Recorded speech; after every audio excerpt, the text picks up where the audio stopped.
Bonjour à toutes et à tous, c'est Hermès, j'espère que vous allez bien. On va poster cette vidéo jeudi à 7h du matin. On va parler un peu Bitcoin. Je vais essayer de prendre quelques cryptos actifs que certains membres m'ont demandé. Et il y a aussi un membre qui me demande régulièrement Hermès, c'est quand que tu postes ton top 10? Eh bien, avec grand plaisir, je le posterai ce week-end. Voilà, pour ceux que ça intéresse. Et en toute fin de vidéo, pour ceux aussi que ça intéresse, je parlerai de quelques cryptos dans lesquels j'ai réinvesti ou renforcé quelques positions pendant ce break au niveau de notre bougie en daily qui a cassé ce range par le haut et qui nous a redonné une dynamique haussière sur notre MACD.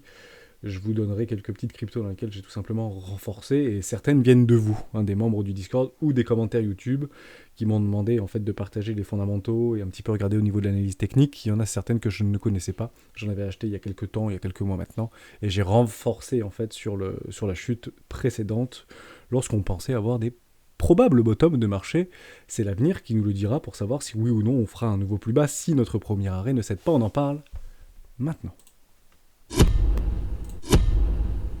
Mais avant de commencer, je vous invite bien évidemment à rejoindre le Discord des rois du marché. Le lien se trouvera dans la description. À l'intérieur, une documentation qu'on utilise chez les rois qui s'appelle la stratégie des 4 rois. C'est une stratégie que j'utilise moi personnellement et que j'ai écrite et que je vous offre gratuitement pour que vous aussi vous puissiez trouver votre propre style d'investissement, que ce soit sur le court, moyen ou long terme, même si bien évidemment, chez les rois, on est plutôt moyen, long terme, voire très long terme. On est là pour 10 ans et on a le temps chez les rois. Vous cliquez sur le lien, c'est un petit Google Doc, une dizaine de pages. N'hésitez pas à vous en imprégner, à la lire, à l'observer et pourquoi pas l'utiliser pour que vous aussi vous puissiez trouver votre propre style d'investissement. C'est le plus important quand on vient, qu'on soit expérimenté ou moins expérimenté sur les marchés financiers, notamment crypto, qui sont des marchés extrêmement volatiles, qui jouent beaucoup avec nos émotions. Si vous n'avez malheureusement pas de plan ou de stratégie, le plus probable, qu'est-ce que c'est? Ce sont des pertes inconsidérées qui peuvent être évitées avec une petite maîtrise ou une petite stratégie ou un petit plan de trading pour pouvoir éviter des erreurs qui sont communément chez tous les jeunes investisseurs. Voilà pour ça. Je commence avec le Bitcoin. Tant qu'on ne vient pas casser notre premier arrêt, le plus probable, qu'est-ce que c'est? C'est de faire un nouveau plus bas. Et vous allez me dire, oui Hermès, c'est cool, mais c'est 46 600 $ le premier arrêt. Et pourquoi on n'y va pas? Pourquoi on commence à travailler ici? Même si on avait tracé, vous vous rappelez dans les précédentes vidéos, une énorme zone de résistance ici, un ancien support. Une fois, deux fois, qui devenait résistant, c'est brisé, c'est repoussé, on structure en dessous, ça casse, super, ça devient résistance, support, etc.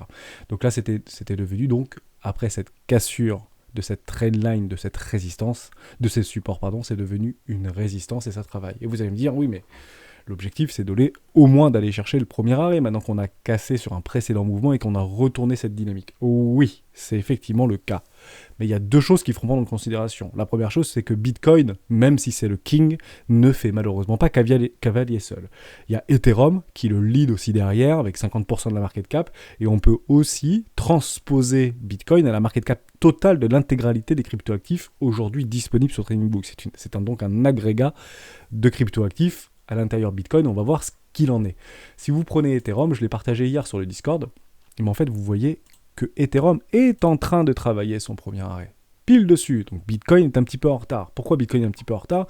Ça on peut le voir assez facilement au niveau de la dominance. Vous savez, je vous montre souvent ça, c'est la dominance du Bitcoin face à Ethereum.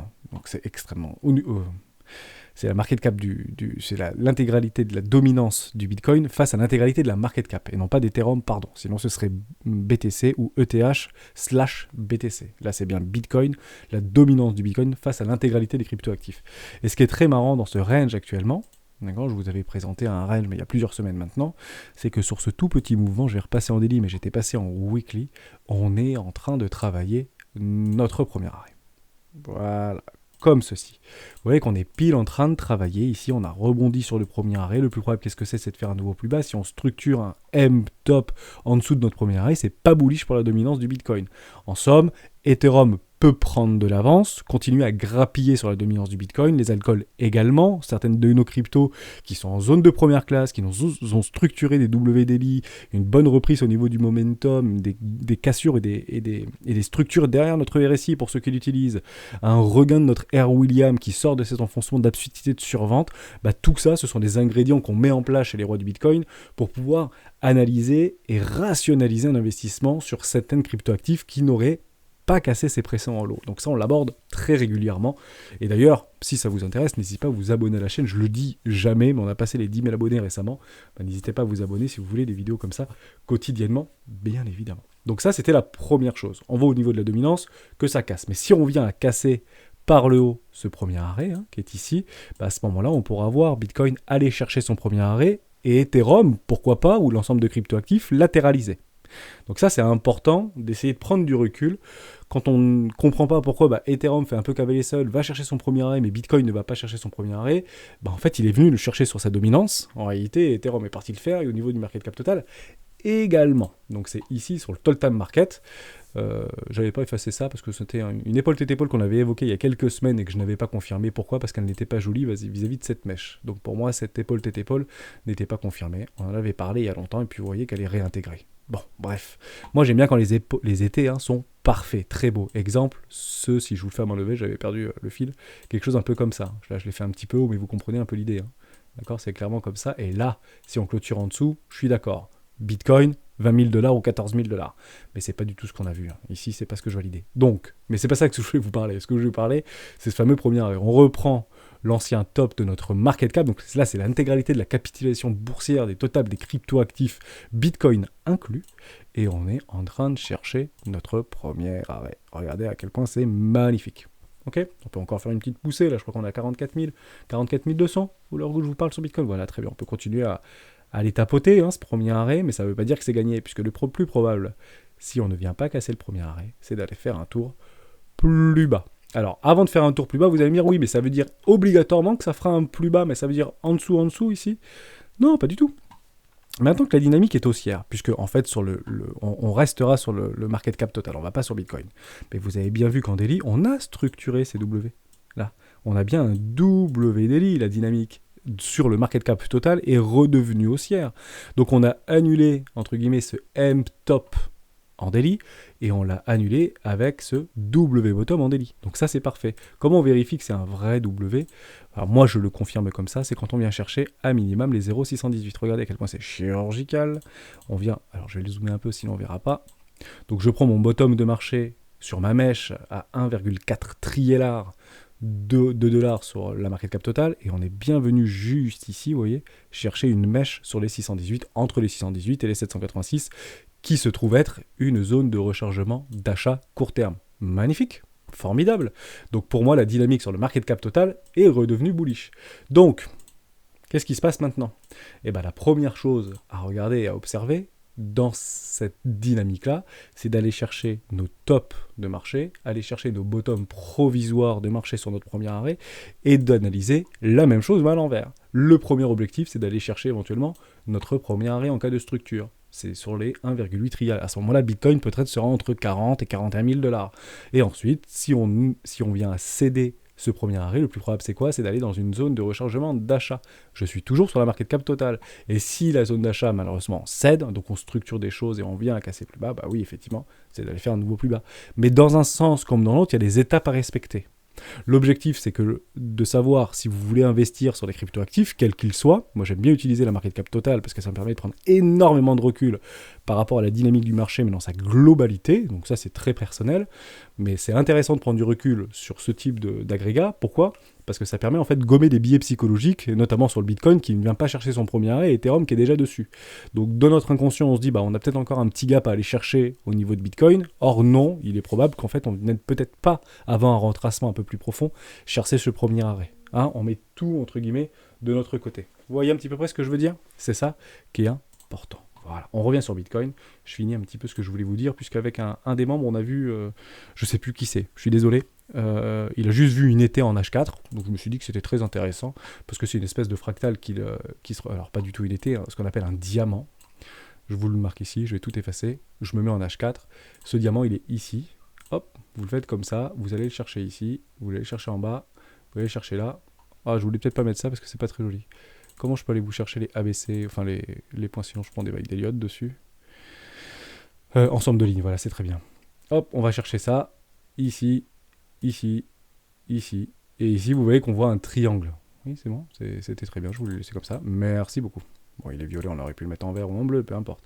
Mais ça, c'est ce qu'on appelle en fait un diamant, pardon. Voilà. Et le plus probable de la résolution de ces diamants, c'est de faire une continuation baissière. D'accord? Donc là, on voit que ça fait un peu le contraire, mais l'idée de ce diamant en termes de probabilité, c'est continuation baissière. Ce qu'on appelle aussi dans le jargon un peu des traders, des cryptoactifs, un BART. Vous voyez, il y a la tête de BART, ça consolide, et on fait une tête de Bart, tout simplement. C'est un peu Simpson Bart. Est-ce qu'on l'avait déjà vu ça précédemment? Tout à fait, on l'avait vu précédemment. C'est juste là, je vais vous reprendre mon diamant. Juste ici, vous aviez également un diamant. Voilà, juste comme ça. Vous voyez ce diamant? Bon, il n'est pas très très joli, mais dans l'idée, c'est voilà, c'est à peu près comme ça qu'on pourrait le prendre. Vous aviez un diamant. Voilà, juste ici. Je ne trace pas très bien, mais vous avez compris un petit peu l'idée de la figure. Comme ceci. Donc, pareil, on vient chercher, on structure un diamant, et derrière, on réintègre l'objectif de prix. Quel est l'objectif de prix? C'est un petit peu comme les épaules tête-épaule. Vous allez chercher le haut, vous allez chercher le bas de ce diamant, et vous allez mettre juste à côté. Regardez, oh, comme c'est incroyable, ça vient exactement travailler sur cet objectif de prix. Idem pour notre triangle, pour notre diamant, pardon. Je dis non, je vais pas y arriver. Sur notre diamant actuel, on va le chercher comme ça. Alors j'aurais pu mieux le tracer, hein, vous voyez bien, mais objectif de prix. Juste en dessous, c'est présent l'eau 41 000 $. Intéressant. Qu'est-ce qui est 41 000 $? Comme c'est bizarre, notre 41 000 $, c'est également, probablement, notre premier arrêt quasiment. Ok? Voilà pour ça. Donc toutes les planètes s'alignent, les figures chartistes sont toujours tirées de quelque chose par rapport à une pas une coïncidence, mais une contrepartie. Et tout, en fait, repose sur les retracements de Fibonacci. Pourquoi? Parce que ce sont des règles d'or, tout simplement. Donc on peut beaucoup utiliser, c'est pour ça que j'utilise beaucoup en fait les retracements de Fibonacci et les extensions de Fibonacci, puisqu'en fait, quand vous commencez à rentrer un peu dans l'hyper-détail, tout revient sur ces nombres d'or. Tout, absolument tout. Donc faisons-nous gagner du temps, l'indicateur magique ne marche pas. Chez les rois, on utilise les retracements Fibonacci, ça fonctionne très bien pour moi. Voilà pour ça. On a vu autre chose et on va partir un petit peu d'order flow maintenant par rapport à Bitcoin, parce qu'on a observé quelque chose dans la nuit d'hier à aujourd'hui, c'est qu'il y a des shorters qui commencent à sortir à break-even. Ben, c'est normal, vous voyez que ça rebondit un petit peu, on continue un petit peu plus sur la tête. En réalité, ce sont des prises de profit entre les longues, donc des acheteurs à levier et des shorters entre guillemets à levier, qui étaient positionnés en fait dans cette énorme poche de liquidité ici et qui commencent à sortir par rapport à la pique de liquidité là à break-even. Okay, parce que généralement, quand vous prenez un trade, vous mettez par exemple ici, vous mettez votre trade au-dessus de la structure, ou au-dessus de la structure, ou au-dessus de la structure, etc., etc. Donc on sait qu'il y a des poches de liquidité ici de shorters agressifs, et il était probable de venir les chercher. Or, on commence à voir qu'ils commencent à prendre profit, les petits coquins. Bah oui, quand vous commencez à shorter un marché, c'est que vous êtes plus ou moins expérimenté. En tout cas, vous avez une connaissance et une conscience sur les marchés financiers au niveau de leur technique. Prendre un long, à levier, prendre un short ou une vente à découvert. Donc quand vous commencez à voir le truc partir un petit peu comme un TGV ou une fusée partir, vous prenez pas trop de risques, vous sortez à break-even et vous prendrez le prochain train. L'objectif, c'est pas d'avoir raison sur les marchés financiers, c'est de gagner. Et les personnes qui font des shorts et des ventes à découvert ont un petit peu plus d'expérience généralement que des personnes qui viennent juste d'arriver pour acheter du Bitcoin parce que le copain ou le voisin ou le papa ou le frère a dit bah il faut absolument que tu ailles chercher, faut que absolument que tu prennes un wallet, que tu ailles sur Binance ou sur Coinbase et de prendre un Bitcoin, c'est génial, c'est la vie, c'est l'avenir, c'est $1 million. Bon, donc on tombe un peu là-dedans, et puis comme on n'avait pas 10 000 balles à mettre là-dedans, on va plutôt peut-être mettre 150 balles, et on a vu, oh ouais, mais je peux très bien mettre 150 et faire un levier x10, ça me fera 1500, c'est super, si ça double, je prends 1500. Vous avez compris un peu comment est la mécanique des débuts, en fait, hein. Je l'ai vécu il y a très longtemps, enfin il y a très longtemps, non, il y a 6 ans, donc, enfin 6 ans et demi maintenant, donc c'est pas si longtemps que ça, mais vous voyez un petit peu la démarche psychologique qu'il faut mettre en place, d'abord faire des erreurs, bien se faire rincer, et puis après, doucement, on commence à s'imprégner des termes, des techniques, des indicateurs, etc. et trouver son propre style d'investissement. C'est pour ça que ça ne sert strictement à rien. Si vous avez un capital donné, que vous venez d'arriver il y a moins de 3 mois sur les marchés financiers, et vous avez un PEL ou une assurance vie avec 10 000 balles dessus, ne les mettez pas sur le Bitcoin. Ça ne sert strictement à rien, parce que des trains, vous allez en avoir des centaines devant vous. Je l'ai vécu, ça. Et je prends beaucoup de plaisir et je prends des bonnes zones de localisation sur des cryptoactifs qui ont retracé de 90%, alors que le Bitcoin a fait 500% en l'espace d'1 an et demi. Et il y a encore des opportunités en or aujourd'hui sur les cryptoactifs. Et il y en aura encore pendant les 5 prochaines années. Donc ça sert strictement à rien d'investir maintenant 10 000 balles. Je vous avais fait une vidéo là-dessus d'ailleurs. Je referai une vidéo performance sur si vous aviez mis... je me rappelle que je l'avais faite. Peut-être que je sais plus si je l'avais faite cette vidéo. Si vous aviez en fait... Non, je l'avais pas faite. Je me rappelle bien. Je vais vous faire une vidéo un dimanche pédagogique sur si vous aviez mis 10 000 € en 2017 ou si vous avez suivi la stratégie des 4 rois depuis 2019, 2020 ou 2021 par exemple. C'est très très intéressant. C'est très intéressant. Malgré les performances qu'il y a, on pense que holder c'est la meilleure technique, au moins on se prend pas la tête. Oui, c'est la meilleure technique parce que vous ne pouvez pas être soumis à vos émotions si vous mettez 10 000 balles sur le Bitcoin aujourd'hui et que vous fermez l'ordinateur pendant 5 ans. C'est sûr que là, au niveau des émotions, il n'y en aura pas grand-chose. Les émotions viennent parce que vous êtes devant les écrans. Si vous les éteignez, vous n'avez plus vraiment d'émotions, vous oubliez le truc et puis on se rappelle dans 5 ans. Voilà. C'est pour ça qu'on dit souvent, les holders ont souvent en fait raison parce que les plus patients sont souvent récompensés. Mais ils ne sont pas récompensés parce qu'ils sont patients, ils sont récompensés parce qu'ils ferment les écrans et ils n'ont pas d'émotion. Tout simplement. Tout simplement. C'est effectivement ça. Donc, je reviens sur Binance Future. Ne nous écartons pas, sinon on va faire des vidéos de 60 minutes à chaque fois. Donc, on a vu qu'il y avait un dégonflement de l'open interest sur Binance. Vous voyez, on était passé, alors que le cours latéralise, on est passé en open interest à 80 000 bitcoins, 78 000 sous les yeux, donc 3 milliards 500 millions de dollars. Même si ces chiffres sont faux, parce qu'on le dit souvent, Binance ne délivre plus les chiffres exacts, etc. Peu importe, sachant que Binance est 70% de la market cap, à peu près 70% des utilisateurs ou des traders et investisseurs sont sur Binance aujourd'hui. Ça draine énormément d'argent et énormément d'acteurs sur les cryptoactifs. Donc même si c'est multiplié par 5, c'est pas grave. Ce qui nous intéresse, c'est plutôt les mouvements de capitaux plutôt que les montants des capitaux. Donc on remarque en fait qu'il y a un dégonflement de l'open interest. On est passé à 3 milliards 180. Donc on peut imaginer qu'il y a 300 millions ou peut-être 1,3 milliard, mais c'est pas intéressant. Il y a quand même un dégonflement là-dessus. Au niveau de nos ratios long-short, on est revenu un petit peu dans le positif. Il y a plus de comptes en fait en long qui s'ouvrent, mais en fait c'est pas la réalité. C'est pas forcé que les comptes s'ouvrent. Ça veut dire aussi qu'il y a des comptes en vente à découvert qui se ferment. Et à ce moment-là, automatiquement, si vous avez plus de comptes à découvert, donc en short qui se ferment, et que vous avez moins de comptes en long qui s'ouvrent, qui se ferment également, de façon parallèle, automatiquement le ratio va monter. C'est une logique implacable. Donc, on a remarqué qu'il y avait en fait des shorters qui commençaient à sortir.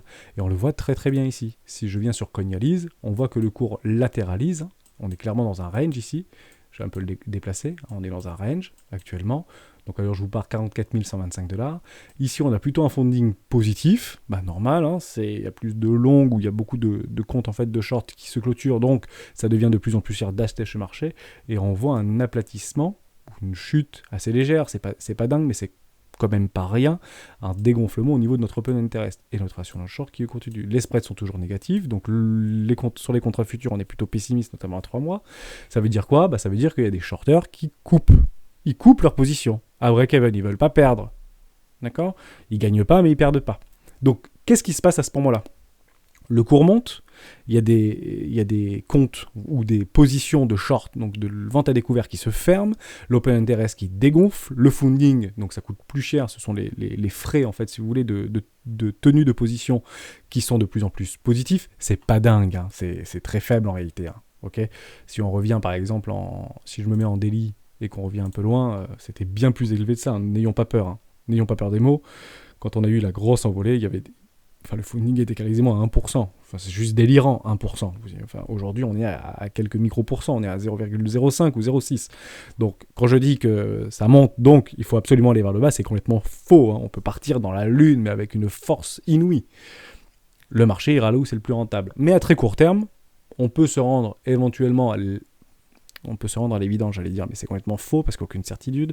On peut rationaliser ou imaginer qu'on peut venir chercher des toutes petites poches de liquidité actuellement à court terme. Ça veut dire que c'est peut-être plus rentable de faire ça pour les market makers et pour les whales ou pour les échangeurs plutôt que de continuer à pousser ce marché. Pourquoi ? Parce que quand on vient chercher nos agrégats de liquidation au niveau de ce Kingfisher, je perds mes mots à chaque fois. Donc Kingfisher, on voit qu'il y a eu beaucoup de shorts en fait qui ont été clôturés. On n'est pas venu les liquider en réalité. Ils ont été clôturés mais en amont. Et lorsqu'on clôture en fait des shorts, ça fait une poussée haussière. Donc c'est un ordre, c'est un achat au marché. Donc il fait indirectement une puissance acheteuse ou une force acheteuse supplémentaire parce qu'il y a des vendeurs à découvert qui clôturent l'opposition, qui rachètent au marché. En somme, ça fait une petite hausse du prix, c'est pas explosif non plus, bien évidemment, mais on voit qu'il y a des gros clusters là actuellement sur les 41 500, 41 600 $, 42 000 $ et jusqu'à 39 400, 39 500 $. Donc très franchement, je doute vu qu'on est en train de ranger de plus en plus et qu'on n'a pas encore cassé notre premier arrêt, j'aurais peut-être dit différemment, ou j'aurais amené différemment l'analyse si on avait bien clôturé au-dessus du premier arrêt et qu'on commençait en fait à taper le haut d'un range au-dessus de nos premiers arrêts et à accepter le prix au-dessus du premier arrêt, ce qui n'est bien évidemment pas le cas actuellement sur Bitcoin. Donc aujourd'hui, il est plus probable d'aller chercher ces poches de liquidité à la baisse. C'est pour ça que je dis souvent sur les rois de Bitcoin, soyez patient, vous avez le temps, attendez vos structures, ne vous tapez pas dans les bras parce que vous avez réussi à acheter un couteau qui tombe. À un moment donné, vous allez vous faire dégommer. Si vous avez fait du levier x70, x50 ou x100, c'est une certitude absolue. Et si vous avez réussi à choper une mèche et que vous êtes déjà à plus 300 ou plus 500 ou plus 1000%, je l'ai vu dans plein de communautés sur des échangeurs, prenez vos profits, soyez contents et surtout répétez-le 100 ou 1000 fois d'affilée, vous allez voir que probablement qu'à la longue vous serez perdant. C'est ça aussi un petit peu le côté ingrat du trader, c'est que vous gagnez une fois, vous prenez la confiance, vous gagnez 2 fois, vous êtes immortel, vous gagnez 3 fois, vous êtes un dieu vivant, et vous perdez tout en fait la 4e fois, hein, clairement. Donc difficile aussi à vivre, et souvent on persiste, parce qu'on se dit j'ai perdu 3000 balles, mais j'en avais gagné 7000, donc je vais vite rattraper mes 7000. Oui, non, mais c'est très très dangereux. Ok, donc on prend du recul chez les rois, on fait pas de levier, on a du temps, et on essaie de trouver des bonnes structures. On a nos clusters de liquidation qui sont juste ici, soyez patients. Ok, ça c'était pour Bitcoin, j'espère que je vous ai aidé. On parle Chiliz, c'est Gueule de Bois qui voulait qu'on parle de Chiliz. Eh bien, aucun problème Gueule de Bois. On va parler de Chiliz, bien sûr. Trader ou bois, il faut choisir. Vous connaissez l'adage. On y va. On va essayer de trouver ça. Je bug un peu Internet aujourd'hui, c'est pas grave. Chiliz. Chez ASG, on en avait déjà parlé beaucoup, c'est un jeton de gouvernance, notamment sur les NFT. Ça a très très bien fonctionné. Alors, ils sont tous à peu près pareils. Aujourd'hui, nos tokens, ils ont fait leur structure, on a retourné les tendances. Le seul problème vis-à-vis de Bitcoin que moi j'ai analysé ou Ethereum, c'est que sur Ethereum ou sur les cryptoactifs dits altcoins, on a eu des structures en M-top, en weekly. Et pour retourner ce type de structure, c'est pour ça que je me presse pas à acheter, que je prends juste des petites positions. D'ailleurs, pour vous dire, on en parlera en fin de vidéo, on prendra 3 minutes pour dire dans lesquelles j'ai investi, mais j'ai réinvesti 6% de mon capital. Je l'avais annoncé dans une précédente vidéo, j'ai pas mis 50% de mon capital de cash, 6%. Parce que j'attends pas forcément mes structures, parce que j'essaie de choper des mèches basses ou un tag au niveau de notre précédent W-Daily. Voilà, mais 6%, quoi. Je me surexpose jamais sur les marchés financiers, et surtout qu'on est dans une période d'incertitude la plus totale.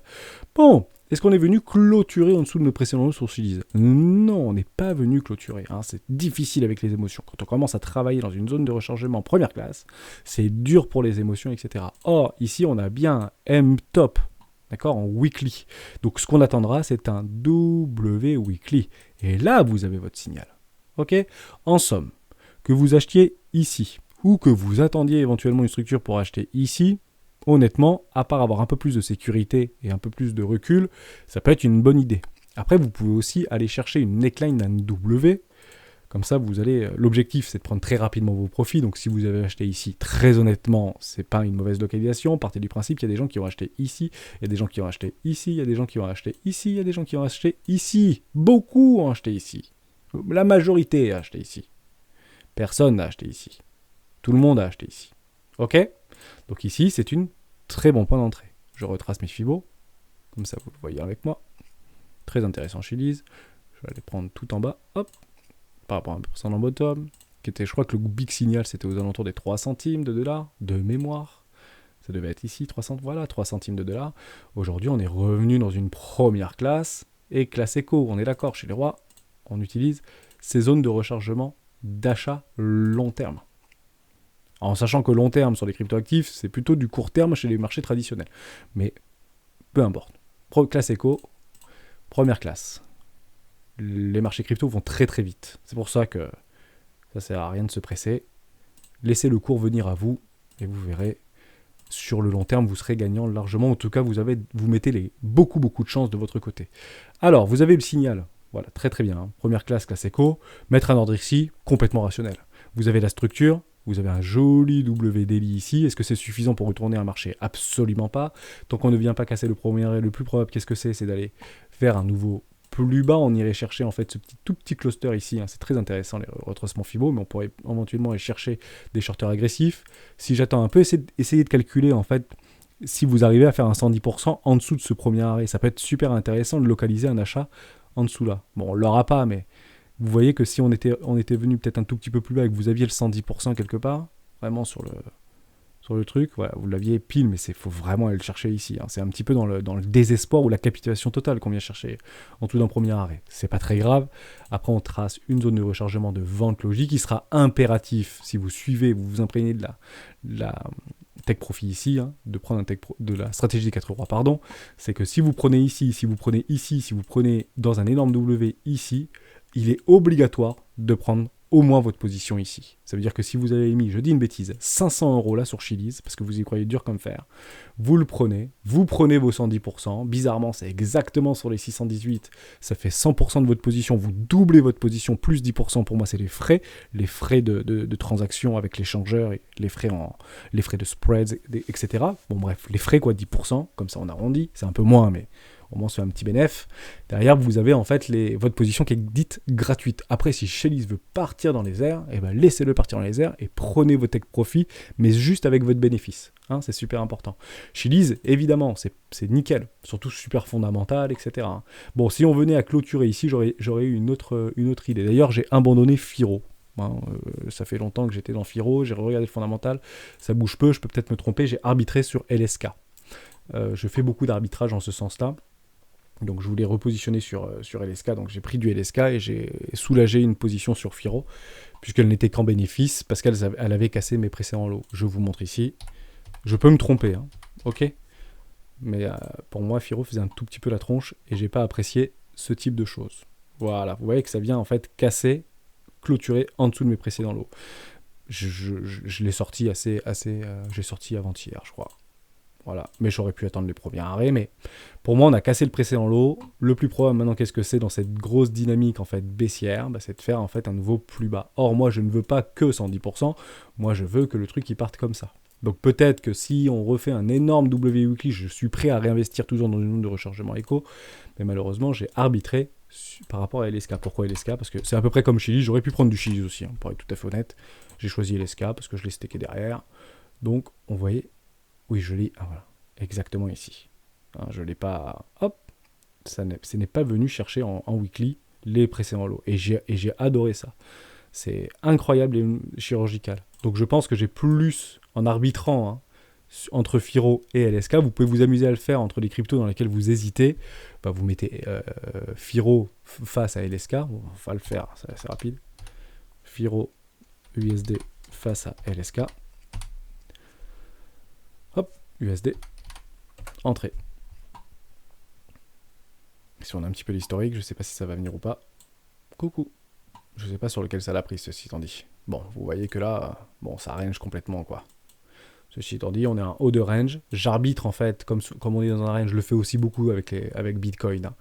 Le plus probable, qu'est-ce que c'est si vous voyez ça? Est-ce que vous achetez ici? Non, vous attendrez éventuellement la clôture, mais là, vous voyez que vous êtes sur un haut de range. Donc, je suis capable, en fait, Firo par rapport à LSK, que Firo revienne en bas.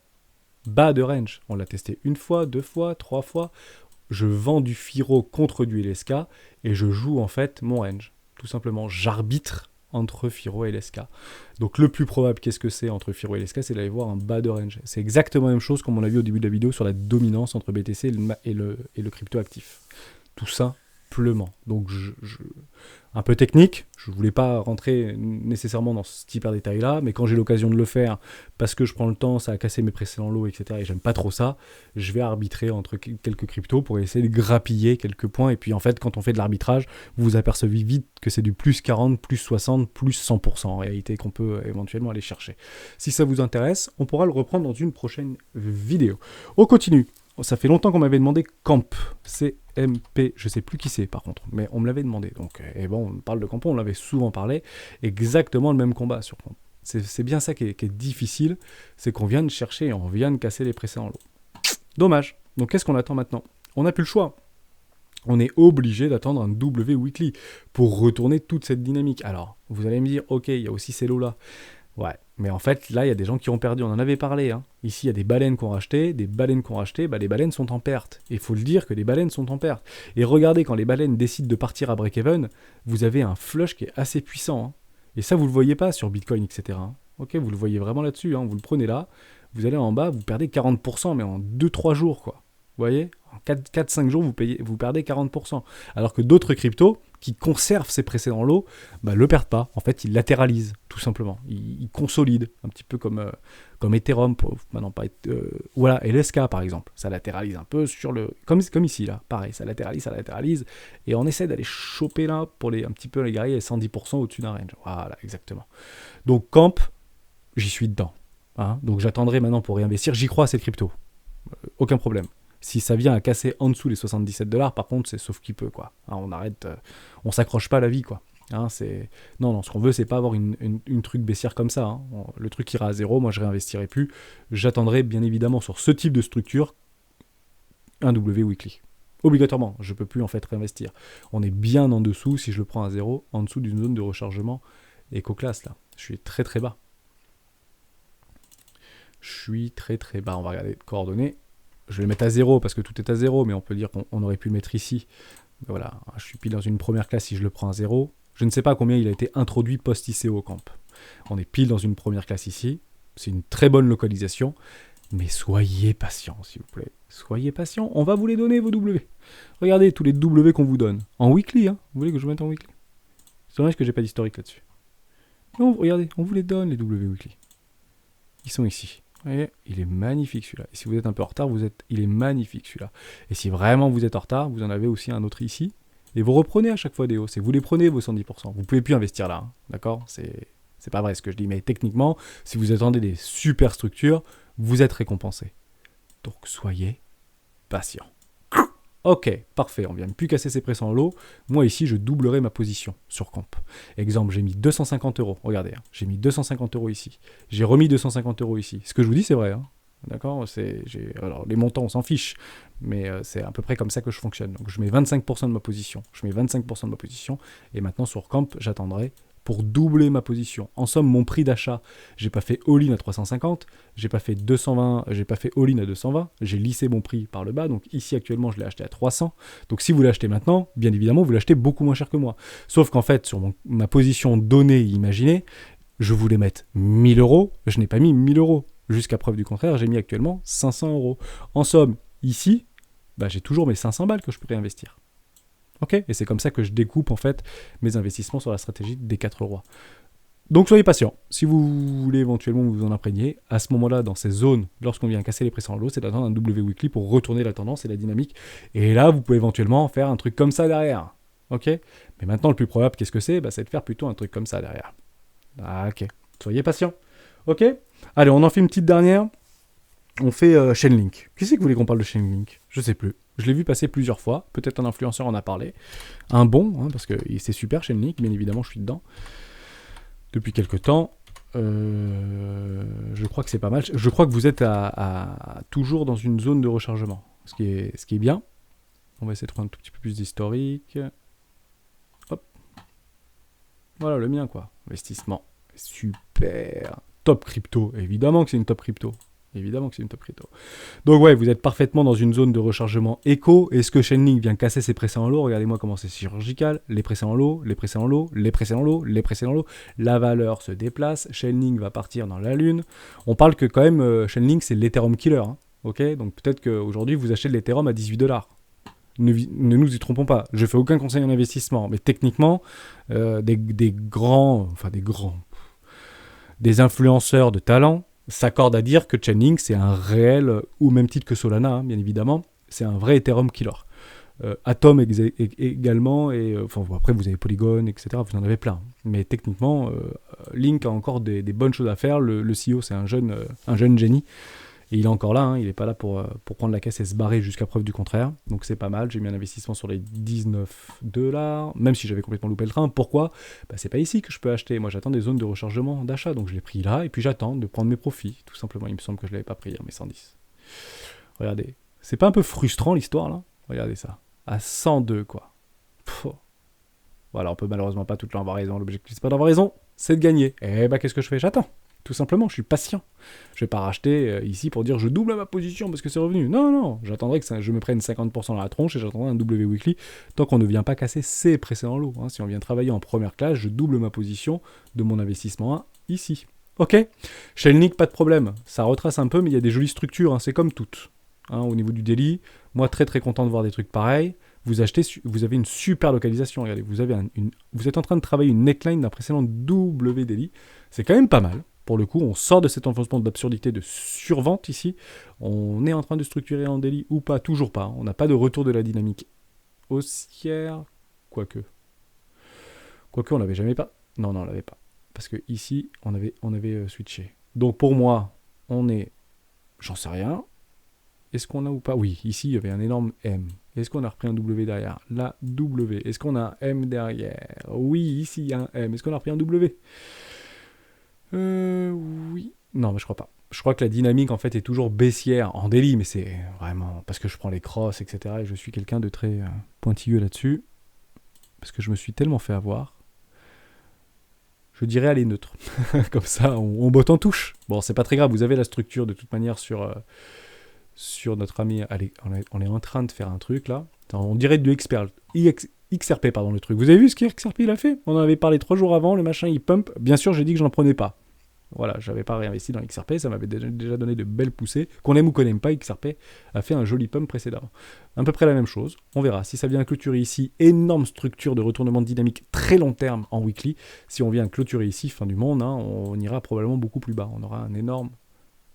ici, je dis une bêtise, on aura un énorme M en weekly. Soyons patients. Pourquoi ici c'est pas bon? Parce qu'on n'a pas cross les zéros. Je veux qu'on cross. Et ici on a fait un tout petit truc un tout petit peu au-dessus ici, des 0,70. Je suis sur le MACD, hein. Bon, pas de panique, tout va bien. Ah non, je voulais pas faire ça, il fallait pas que tout que je fasse. Sinon, je vais perdre mes graphes. Voilà. On m'avait expliqué que je devais faire étoile 2 divisé par 2. J'ai oublié de le faire. Bon, voilà. Voilà pour ça, l'OBV est croissant. On reste en weekly, c'est très très beau. Parce qu'on regardez ça, l'OBV est croissant. Les capitaux rentrent dans ce marché, vous avez des structures sur les volumes. Bon, là, il y a un écrasement des volumes. Il se passe un truc actuellement sur les volumes. Est-ce que les gens se barrent? J'ai regardé un petit peu sur Glassnode. Bah, pour moi, non. Hein. Je suis sur les adresses Bitcoin de plus de 1000 Bitcoin. On voit même un regain, donc ça rachète ici. Hein. Je vous avais dit que ça avait beaucoup acheté en spot, là. Vous vous rappelez hier? Bon, on l'a bien vu que ça avait beaucoup racheté en spot, puisque les adresses de plus de 1000 Bitcoin ont augmenté. C'est pas les adresses en termes de valeur, c'est les adresses en termes de quantité. Donc il y avait des gros riches qui ont racheté encore des Bitcoins. Donc c'est parfait. Hein, c'est ça, hein. On avait vu, c'est sur bougie qu'il y avait du spot. C'est pour ça qu'il faut que ce soit défendu, également. Hein, on n'a pas envie de voir une clôture en dessous des 36 000. Hein, croyez-moi, hein, sinon on discutera un petit peu différemment. Ok, on arrête là-dessus. J'espère que ça vous a plu. N'hésitez pas à rejoindre le Discord, on en discute. Ah oui, fin de vidéo, je vous avais dit que je vous donnerai là où j'ai rechargé, où j'ai renforcé mes positions. Je vais vous les donner très rapidement. Si vous voulez qu'on en analyse une en particulier, on le fera ensemble. Rune, EGLD, DOT, Waves, OMG, Dash, XVG, je connaissais pas, c'est un des membres du Discord qui m'en a parlé, XVG. Je te remercie, j'ai investi dedans 25% de la position comme prévu. Et Xiem aussi, on va aller savoir pourquoi. Xiem, j'aime bien. XEM. Voilà pour ça. Merci à tous d'avoir suivi cette vidéo jusqu'au bout. On se retrouve demain dans une vidéo d'Héros du Bitcoin. Ciao.